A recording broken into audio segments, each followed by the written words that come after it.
Enamik inimestel jääb organismis puudu omega-3 rasvhapetest.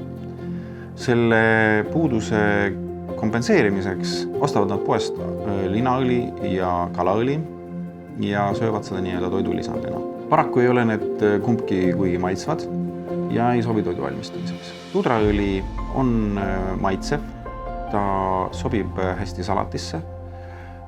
Tal on teistest õlidest kõrgeim suitsemispunkt ja pikim säilivustähtaeg. Tudraõli oli laialt levinud ennem keemilise tõri ajastut ja ta on nii-öelda taasavastatud uus.